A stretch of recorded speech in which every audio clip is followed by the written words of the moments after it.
ನಮಸ್ಕಾರ, ನಾನು ನಿಮ್ಮ Sahana. Welcome back my YouTube channel.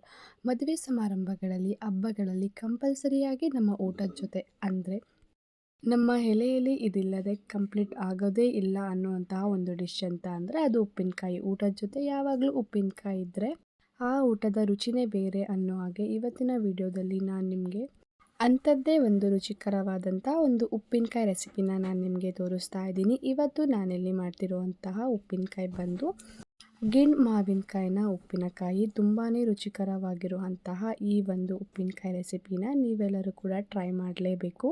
ಊಟದ ಜೊತೆಗಂತೂ ಅಷ್ಟು ಚೆನ್ನಾಗಿ ಇರುತ್ತೆ, ಅಷ್ಟೇ ಒಂದು ಸೂಪರ್ ಟೇಸ್ಟಿನ ಕೊಡುವಂತಹ ಉಪ್ಪಿನಕಾಯಿ ರೆಸಿಪಿನ ಯಾವ ಥರ ಮಾಡೋದು ಅಂತೇಳಿ ಇವತ್ತು ನಾವಿಲ್ಲಿ ನೋಡೋಣ. ಮೊದಲಿಗೆ ನಾನಿಲ್ಲಿ ತುಂಬಾ ಚೆನ್ನಾಗಿರುವಂತಹ ಒಂದು 3 ಗಿಣ್ ಮಾವಿನಕಾಯಿನ ತಗೊಂಡಿದ್ದೀನಿ. ಈ ಮಾವಿನಕಾಯಿನ ನೀಟಾಗಿ ವಾಶ್ ಮಾಡಿಕೊಂಡು ಚಿಕ್ಕ ಚಿಕ್ಕದಾಗಿ ನಾನಿಲ್ಲಿ ತೋರಿಸ್ತಿರುವಂತಹ ಸೈಜ್ನಲ್ಲಿ ಕಟ್ ಮಾಡಿಕೊಂಡ್ರೆ ಸಾಕು. ತುಂಬಾ ಚೆನ್ನಾಗಿ ಬರುತ್ತೆ ಉಪ್ಪಿನಕಾಯಿ. ಹಿಂದಿನ ಕಾಲದಲ್ಲಿ ಯಾವ ಥರ ಮಾಡ್ತಾಯಿದ್ರು ಅಲ್ವಾ ಉಪ್ಪಿನಕಾಯಿನ, ಸೇಮ್ ಅದೇ ರುಚಿಯಲ್ಲಿ ಮನೆಯಲ್ಲಿನೇ ನಾವು ಮಾಡ್ಕೊಬಿಡ್ಬೋದು. ನಾವು ಅಂಗಡಿಗಳಲ್ಲಿ ತರುವಂತಹ ಉಪ್ಪಿನಕಾಯಿಗಳಲ್ಲಿ ಟೇಸ್ಟಿಂಗ್ ಪೌಡರ್ಸ್ ಆಗಿರ್ಬೋದು, ಕಲರಿಂಗ್ ಆಗಿರ್ಬೋದು ಆ್ಯಡ್ ಆಗಿರುತ್ತೆ. ಸೊ ಅದೇ ಒಂದು ಟೇಸ್ಟ್ ಅಂತ ಅನಿಸಿದ್ರೆ ಸೇಮ್ ಅದೇ ಟೇಸ್ಟ್ನ ಮನೆಯಲ್ಲಿ ಹೇಗೆ ನಾವು ಮಾಡ್ಕೊಬೋದು ಅನ್ನೋದಕ್ಕೆ ನಾನಿಲ್ಲಿ ತೋರಿಸ್ತಿರುವಂತಹ ಸಾಮಗ್ರಿಗಳನ್ನು ಯೂಸ್ ಮಾಡಿಕೊಂಡು ಮನೆಯಲ್ಲೇ ಮಾಡ್ಕೊಬೋದು. ತುಂಬಾ ಚೆನ್ನಾಗಿ ಅನಿಸುತ್ತೆ. ಊಟದ ಜೊತೆಗಂತೂ ಒಳ್ಳೆ ಕಾಂಬಿನೇಷನ್ನು. ಇನ್ನು ಇವಾಗ ಮಾವಿನಕಾಯಿ ಸೀಸನ್ ಆಗಿರೋದ್ರಿಂದ ಈ ಥರ ಒಮ್ಮೆ ಉಪ್ಪಿನಕಾಯಿನ ಮನೆಯಲ್ಲಿ ಮಾಡಿಕೊಂಡು ನೋಡಿ, ತುಂಬಾ ಇಷ್ಟಪಡ್ತೀರಾ. ತುಂಬಾ ಟೇಸ್ಟಿಯಾಗಿ ಇರುತ್ತೆ ಕೂಡ. ನಾನಿಲ್ಲಿ ಮೊದಲಿಗೆ ಒಂದು 3 ಗಿಣ್ಮಾವಿನಕಾಯಿಗಳನ್ನ ತಗೊಂಡು ನೀಟಾಗಿ ವಾಶ್ ಮಾಡ್ಕೊಂಡಿದ್ದೀನಿ. ಅದನ್ನು ಚಿಕ್ಕ ಚಿಕ್ಕದಾಗಿ ಕಟ್ ಮಾಡ್ಕೊತಾ ಇದ್ದೀನಿ. ನೀವು ಕೂಡ ಚಿಕ್ಕ ಚಿಕ್ಕದಾಗೂ ಕೂಡ ಕಟ್ ಮಾಡ್ಕೋಬೋದು, ಅಥವಾ ಒಂದು ಸ್ವಲ್ಪ ಮೀಡಿಯಮ್ ಸೈಜಲ್ಲಿ ಬೇಕು ಅಂತಂದರೆ ಕಟ್ ಮಾಡ್ಕೋಬೇಕು. ಚಿಕ್ಕ ಚಿಕ್ಕದಾಗಿ ಕಟ್ ಮಾಡಿಕೊಂಡ್ರೆ ತುಂಬಾ ಒಳ್ಳೆಯದು. ಉಪ್ಪು ಹುಳಿ ಖಾರನ ನೀಟಾಗಿ ಅದು ಹಿಡಿಯುತ್ತೆ. ಸೊ ಹಾಗಾಗಿ ತುಂಬ ರುಚಿಯಾಗಿಯೂ ಕೂಡ ಬರುತ್ತೆ ನಾವು ಚಿಕ್ಕ ಚಿಕ್ಕದಾಗಿ ಕಟ್ ಮಾಡಿಕೊಂಡ್ರೆ ಗಿಣ್ಮಾವಿನಕಾಯಿಗಳನ್ನ. ಟೇಸ್ಟು ತುಂಬಾ ಚೆನ್ನಾಗಿಯೂ ಬರುತ್ತೆ ಮತ್ತು ನಮಗೆ ಊಟದ ಜೊತೆಗೆ ತಿನ್ನೋದಕ್ಕೂ ತುಂಬ ಚೆನ್ನಾಗಿ ಅನಿಸುತ್ತೆ. ಇನ್ನು ಇವಾಗ ಮಾವಿನಕಾಯಿ ಸೀಸನ್ ಆಗಿರೋದ್ರಿಂದ ಈ ಥರ ಒಂದ್ಸರಿ ಮಾವಿನಕಾಯಿ ಉಪ್ಪಿನಕಾಯಿನ ಮನೆಯಲ್ಲಿ ಟ್ರೈ ಮಾಡಿ. ತುಂಬ ಚೆನ್ನಾಗಿಯೂ ಬರುತ್ತೆ, ತುಂಬಾ ಇಷ್ಟನೂ ಕೂಡ ಆಗುತ್ತೆ. ಮಾವಿನಕಾಯಿ ಒಳಗಡೆ ಇರುವಂತಹ ಓಟೆನ ಒಂದನ್ನು ನೀಟಾಗಿ ಬಿಟ್ಟು ಅಷ್ಟನ್ನು ಕೂಡ ಮಾವಿನಕಾಯಿನ ನೀಟಾಗಿ ಕಟ್ ಮಾಡ್ಕೋಬೇಕು. ನಾನಿವಾಗ ಅಷ್ಟು ಮಾವಿನಕಾಯನ್ನು ಕೂಡ ಈ ಥರ ಚಿಕ್ಕ ಚಿಕ್ಕದಾಗಿ ಕಟ್ ಮಾಡಿ ಇಟ್ಕೊಂಡಿದ್ದೀನಿ. ನೋಡಿ ಎಷ್ಟು ಚೆನ್ನಾಗಿ ಬಂದಿದೆ. ಸೈಜು ಕೂಡ ಸಾಕು, ನಾವು ಊಟದ ಜೊತೆಗೆ ನೆಂಚ್ಕೊಳ್ಳೋಕ್ಕೆ ಎಷ್ಟು ಬೇಕೋ ಅಷ್ಟಿದೆ.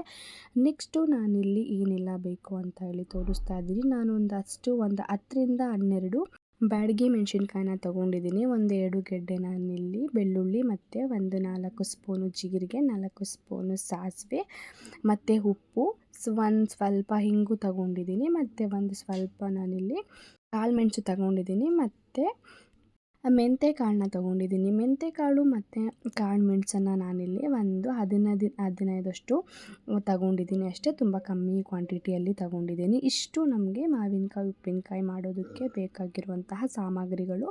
ಮೆಣಸಿನ್ಕಾಯಿ ಪ್ಲೇಸಲ್ಲಿ ನಾವು ಬೇಕಾದರೆ ಖಾರ ಪುಡಿನೂ ಕೂಡ ರೀಪ್ಲೇಸ್ ಮಾಡ್ಕೋಬೋದು. ಬಟ್ ಬ್ಯಾಡಗಿ ಮೆಣಸಿನ್ಕಾಯಿನ ಯೂಸ್ ಮಾಡೋದ್ರಿಂದ ಟೇಸ್ಟು ತುಂಬಾ ಚೆನ್ನಾಗಿ ಬರುತ್ತೆ ಖಾರ ಪುಡಿ ಯೂಸ್ ಮಾಡೋದಕ್ಕಿಂತನೂ. ಸೊ ಹಾಗಾಗಿ ನಾನಿಲ್ಲಿ ಬ್ಯಾಡಗಿ ಮೆಣಸಿನ್ಕಾಯಿನ ಯೂಸ್ ಮಾಡ್ಕೊತಾ ಇದ್ದೀನಿ. ನಿಮಗೆ ಯಾವುದು ಅವೈಲಬಲ್ ಇರುತ್ತೆ, ಮನೇಲಿ ಯಾವುದು ಇದ್ದರೆ ನೀವು ಬ್ಯಾಡಗಿ ಮೆಣಸಿನ್ಕಾಯಿನ ಯೂಸ್ ಮಾಡ್ಕೋಬೋದು. ಇಲ್ಲ ಅಂತಂದರೆ ಖಾರ ಪುಡಿನೂ ಕೂಡ ಯೂಸ್ ಮಾಡ್ಕೋಬೋದು.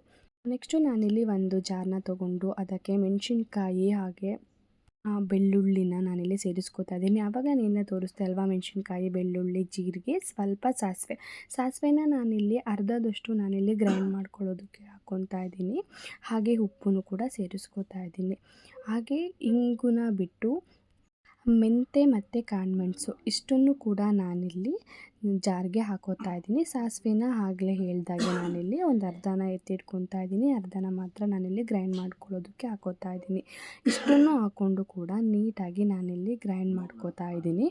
ನಾನಿಲ್ಲಿ ಸ್ವಲ್ಪ ವಾಟರ್ನ ಆ್ಯಡ್ ಮಾಡಿಕೊಂಡು ನೀಟಾಗಿ ಗ್ರೈಂಡ್ ಮಾಡ್ಕೋತಾ ಇದ್ದೀನಿ. ಫುಲ್ ಪೇಸ್ಟಾಗಿ ನಾನಿಲ್ಲಿ ಮಾಡ್ಕೊತಾ ಇದ್ದೀನಿ. ಸ್ವಲ್ಪನೂ ಕೂಡ ತರಿನ ಇಲ್ದಾಗೆ ಫುಲ್ ಕ್ಲೀನ್ ಪೇಸ್ಟ್ ಆಗೋ ಥರ ಅದನ್ನು ನೀಟಾಗಿ ರುಬ್ಕೋಬೇಕಾಗತ್ತೆ. ಆವಾಗ ತುಂಬ ಚೆನ್ನಾಗಿ ಟೇಸ್ಟ್ ಕೂಡ ಬರುತ್ತೆ. ಹಾಗೆ ಮಾವಿನಕಾಯಿಗೆ ಅದು ನೀಟಾಗಿ ಖಾರನೂ ಕೂಡ ಹಿಡಿಯುತ್ತೆ. ಹಾಗಾಗಿ ಫುಲ್ಲು ಸಣ್ಣದಾಗಿ ಪೇಸ್ಟಾಗಿ ಅದನ್ನು ನೀಟಾಗಿ ರುಬ್ಕೋಬೇಕಾಗತ್ತೆ. ಗ್ರೈಂಡ್ ಮಾಡ್ಕೊಳ್ಳೋದಕ್ಕೆ ನಾನಿಲ್ಲಿ ಹಾಕ್ಕೊಂಡಿರುವಂತಹ ಎಲ್ಲ ಸಾಮಗ್ರಿಗಳು ಕೂಡ ಇರಬೇಕು. ಅದರಲ್ಲಿ ನಾವು ಸ್ವಲ್ಪ ಬೆಳ್ಳುಳ್ಳಿ ಹಾಗೆ ಜೀರಿಗೆನ ಎಷ್ಟು ಜಾಸ್ತಿ ಯೂಸ್ ಮಾಡ್ತೀವಿ ಅಷ್ಟು ಚೆನ್ನಾಗಿ ನಮಗೆ ಟೇಸ್ಟ್ ಕೂಡ ಬರುತ್ತೆ. ಔಟ್ಸೈಡ್ ಮಾಡಿರುವಂಥದ್ದನ್ನು ತಂದು ಮನೆಯಲ್ಲಿ ಯೂಸ್ ಮಾಡೋದಕ್ಕಿಂತ ಈ ಥರ ಒಂದು ಹಾಫ್ ಆನ್ ಅವರಲ್ಲಿ ನಾವು ಮನೆಯಲ್ಲಿನೇ ಮಾಡಿಕೊಂಡ್ರೆ ತುಂಬಾ ಒಳ್ಳೆಯದು ಅಲ್ವಾ. ಔಟ್ಸೈಡಲ್ಲಿ ಟೇಸ್ಟಿಂಗ್ ಪೌಡರ್ಸು ಅಥವಾ ಕಲರಿಂಗು ಯೂಸ್ ಮಾಡಿ ಇರ್ತಾರೆ. ಸೊ ಅದು ಅಷ್ಟು ಒಳ್ಳೆಯದಲ್ಲ. ಹಾಗಾಗಿ ನಾನಿಲ್ಲಿ ತೋರಿಸ್ತಿರೋ ಹಾಗೇ ಎಷ್ಟು ಚೆನ್ನಾಗಿ ಗ್ರೈಂಡ್ ಆಗಿದೆ ನೋಡಿ, ಫುಲ್ಲು ಪೇಸ್ಟ್ ಥರ ಆಗೋಗಿದೆ. ಈ ಥರ ಮಾಡಿಕೊಂಡ್ರೆ ತುಂಬ ಚೆನ್ನಾಗಿ ಅನಿಸುತ್ತೆ. ಖಾರನೂ ಕೂಡ ಮಾವಿನಕಾಯಿಗೆ ತುಂಬ ಚೆನ್ನಾಗಿ ಹಿಡಿಯುತ್ತೆ. ಗ್ರೈಂಡ್ ಮಾಡ್ಕೊಂಡಿರುವಂತಹ ಪೇಸ್ಟ್ನ ನೀಟಾಗಿ ಮಿಕ್ಸ್ ಮಾಡಿಕೊಂಡು ಒಂದು ಕಡೆ ಎತ್ತಿಟ್ಕೋತಾ ಇದ್ದೀನಿ. ನೆಕ್ಸ್ಟು ಒಂದು ಪಾತ್ರೆನ ತೊಗೊಂಡಿದ್ದೀನಿ. ಒಂದು ಸ್ವಲ್ಪ ದೊಡ್ಡ ಪಾತ್ರೆನ ನಾನಿಲ್ಲಿ ಇಟ್ಕೋತಾ ಇದ್ದೀನಿ. ಎಲ್ಲದೂ ಕೂಡ ನೀಟಾಗಿ ಮಿಕ್ಸ್ ಮಾಡೋದಕ್ಕೆ ತುಂಬಾ ಈಸಿ ಆಗುತ್ತೆ. ಚಿಕ್ಕ ಪಾತ್ರೆಯಲ್ಲಾದರೆ ನಮಗೆ ನೀಟಾಗಿ ಮಿಕ್ಸ್ ಮಾಡೋದಕ್ಕಾಗೋದಿಲ್ಲ. ಅದಕ್ಕೆ ಫಸ್ಟು ಒಂದು ಪಾತ್ರೆಗೆ ನಾನು ಒಂದು ಲೇಯರು ನಾನು ರುಬ್ಬಿಟ್ಕೊಂಡಿರುವಂತಹ ಖಾರನ ನಾನಿಲ್ಲಿ ಸೇರಿಸ್ತಾ ಇದ್ದೀನಿ. ಅದರ ಮೇಲೆ ನಾನಿಲ್ಲಿ ಸ್ವಲ್ಪ ಚಿಕ್ಕ ಚಿಕ್ಕದಾಗಿ ಕಟ್ ಮಾಡ್ಕೊಂಡಿರುವಂತಹ ಮಾವಿನಕಾಯಿನ ಹಾಕೋತಾ ಇದ್ದೀನಿ. ಈ ಥರ ಹಾಕ್ಕೊಂಡ್ರೆ ಮಿಕ್ಸ್ ಮಾಡೋಕ್ಕೆ ತುಂಬಾ ಚೆನ್ನಾಗಿ ಅನಿಸುತ್ತೆ, ನೀಟಾಗಿ ಮಿಕ್ಸ್ ಮಾಡೋಕ್ಕೆ ಆಗುತ್ತೆ. ಸೊ ಹಾಗಾಗಿ ನೆಕ್ಸ್ಟು ಇನ್ನೊಂದು ಲೇಯರು ನಾನು ಆಗಲೇ ಇಟ್ಕೊಂಡಿದ್ದೆ ಅಲ್ವಾ, ಅದನ್ನು ಮಿಕ್ಕಿರೋದನ್ನೆಲ್ಲನೂ ಕೂಡ ನೀಟಾಗಿ ತೆಗೆದುಬಿಟ್ಟು ನಾನು ಆ ಮಾವಿನಕಾಯಿ ಮೇಲೆ ಹಾಕೋತಾ ಇದ್ದೀನಿ. ನೆಕ್ಸ್ಟು ಈ ಖಾರನೆಲ್ಲ ಹಾಕ್ಕೊಂಡು ಆದಮೇಲೆ ಇನ್ನೂ ಸ್ವಲ್ಪ ಮಾವಿನಕಾಯಿನ ಉಳ್ಕೊಂಡಿರುತ್ತೆ ಅಲ್ವಾ, ಅದನ್ನು ಇದ್ರ ಮೇಲೆ ಹಾಕ್ಕೊಂಡು ಮಿಕ್ಸ್ ಮಾಡ್ಕೋಬೇಕು. ಬಟ್ ನಾನಿಲ್ಲಿ ಮುಂಚೆನೇ ಮಿಕ್ಸ್ ಮಾಡ್ಕೋತಾ ಇದ್ದೀನಿ. ಪಕ್ಕದಲ್ಲಿ ಇಟ್ಟಿರೋದನ್ನು ನಾನು ಹಾಗೆ ಮರ್ತು ಬಿಟ್ಟಿದ್ದೆ. ಸೊ ಹಾಗಾಗಿ ಆ ಥರ ಹಾಕ್ಕೊಂಡು ಮಿಕ್ಸ್ ಮಾಡ್ಕೊಳ್ಳಿ, ತುಂಬ ಚೆನ್ನಾಗಿ ಮಿಕ್ಸ್ ಆಗುತ್ತೆ. ಸೊ ಇಷ್ಟನ್ನು ಮಿಕ್ಸ್ ಮಾಡಿಕೊಂಡು ಆದಮೇಲೆ ನಾನು ಇನ್ನೂ ಸ್ವಲ್ಪ ಮಾವಿನಕಾಯಿನ ಉಳಿದಿತ್ತು ಅಲ್ವಾ, ಅದನ್ನು ನಾನಿಲ್ಲಿ ಸೇರಿಸ್ಕೋತಾ ಇದ್ದೀನಿ. ಒಂದು ಲೇಯರ್ ಮೇಲೆ ಹಾಕ್ಕೊಂಡ್ರೆ ತುಂಬ ಚೆನ್ನಾಗಿ ಎಲ್ಲದೂ ಕೂಡ ಮಿಕ್ಸ್ ಆಗುತ್ತೆ. ಇಷ್ಟನ್ನು ಕೂಡ ಹಾಕ್ಕೊಂಡು ತುಂಬ ನೀಟಾಗಿ ಮಿಕ್ಸ್ ಮಾಡ್ಕೊಂಡಾದಮೇಲೆ ಒಂದು ಗ್ಯಾಸ್ ಸ್ಟವ್ ಮೇಲೆ ಒಂದು ಕಡಾಯಿನ ಇಟ್ಕೊಂಡಿದ್ದೀನಿ. ಅದಕ್ಕೆ ನಾನಿಲ್ಲಿ ಸ್ವಲ್ಪ ಆಯಿಲ್ನ ಹಾಕ್ಕೋತಾ ಇದ್ದೀನಿ. ಆಯಿಲ್ನ ಸ್ವಲ್ಪ ಕಮ್ಮಿನೇ ಹಾಕ್ಕೋಬೇಕು, ತುಂಬ ಜಾಸ್ತಿ ಏನು ಬೇಡ. ಕ್ವಾಂಟಿಟಿ ನಾವು ಎಷ್ಟು ಉಪ್ಪಿನಕಾಯಿ ಮಾಡ್ಕೊಂಡಿದ್ದೀವಿ ನೋಡಿಕೊಂಡು ಹಾಕ್ಕೋಬೇಕು.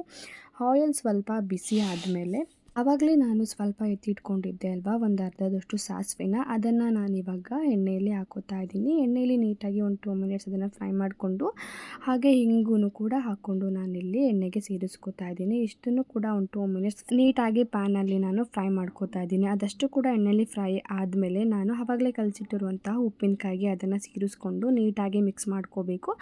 ತುಂಬ ಚೆನ್ನಾಗಿ ಅನಿಸುತ್ತೆ ಈ ಥರ ಮಾಡೋದ್ರಿಂದ. ಟೇಸ್ಟ್ ಕೂಡ ತುಂಬ ಚೆನ್ನಾಗಿ ಬರುತ್ತೆ. ಊಟದ ಜೊತೆಗೆ ನೆಂಚ್ಕೊಳ್ಳೋದಕ್ಕೆ ತುಂಬ ಚೆನ್ನಾಗಿ ಟೇಸ್ಟ್ ಕೂಡ ಸಿಗುತ್ತೆ. ಹಾಗಾಗಿ ಇಷ್ಟನ್ನು ಕೂಡ ಹಾಕ್ಕೊಂಡಾದ್ಮೇಲೆ ನೀಟಾಗಿ ಇನ್ನೊಂದು ಸರಿ ಅದನ್ನು ಮಿಕ್ಸ್ ಮಾಡಿಕೊಂಡು ಓವರ್ ನೈಟ್ ಅಂದರೆ ಒಂದು ದಿನ ಪೂರ್ತಿ ಇದನ್ನು ಲಿಡ್ ಕ್ಲೋಸ್ ಮಾಡಿಬಿಟ್ಟು ಹೊರ್ಗಡೆನೇ ಇಟ್ಟಿರಬೇಕು. ಹೊರ್ಗಡೆ ಇಟ್ಟಿರೋದ್ರಿಂದ ಅದು ನೀಟಾಗಿ ಫರ್ಮೆಂಟ್ ಆಗುತ್ತೆ. ಜೊತೆಗೆ ಖಾರದ ಜೊತೆಗೆ ಅದು ನೀಟಾಗಿ ಹೊಂದ್ಕೊಂಡು ನಮಗೆ ಸೂಪರ್ ಟೇಸ್ಟಿಯಾದಂತಹ ಗಿಣ್ಣು ಮಾವಿನಕಾಯಿನ ಉಪ್ಪಿನಕಾಯಿ ರೆಡಿಯಾಗುತ್ತೆ. ಅದಾದಮೇಲೆ ನೆಕ್ಸ್ಟ್ ಡೇ ಅದನ್ನು ಒಂದು ಸ್ಟೋರ್ ಬಾಕ್ಸಿಗೆ ಹಾಕ್ಕೊಂಡು ಸ್ಟೋರ್ ಮಾಡಿ ಇಟ್ಕೊಂಡ್ರೆ ಭಾಳ ದಿನ ಇದು ನಮಗೆ ಬರುತ್ತೆ. ಬೇಗನೆ ಕೆಡೋದಿಲ್ಲ, ಸ್ವಲ್ಪ ದಿನ ನೀಟಾಗಿ ಇಟ್ಕೋಬೋದು. ವಿಡಿಯೋ ನಿಮಗೆಲ್ಲ ಇಷ್ಟ ಆಗಿದೆ ಅಂತ ಅಂದ್ಕೊತೀನಿ. ಇಷ್ಟ ಆಗಿದ್ರೆ ನನ್ನ ಚಾನಲ್ನ ಸಬ್ಸ್ಕ್ರೈಬ್ ಮಾಡ್ಕೊಳ್ಳಿ. ಹಾಗೆ ಲೈಕ್, ಶೇರ್, ಕಮೆಂಟ್ನ ಮಾಡಿ. ಇಷ್ಟೊತ್ತು ವಿಡಿಯೋನ ವೀಕ್ಷಿಸಿದ್ದಕ್ಕಾಗಿ ಥ್ಯಾಂಕ್ ಯು.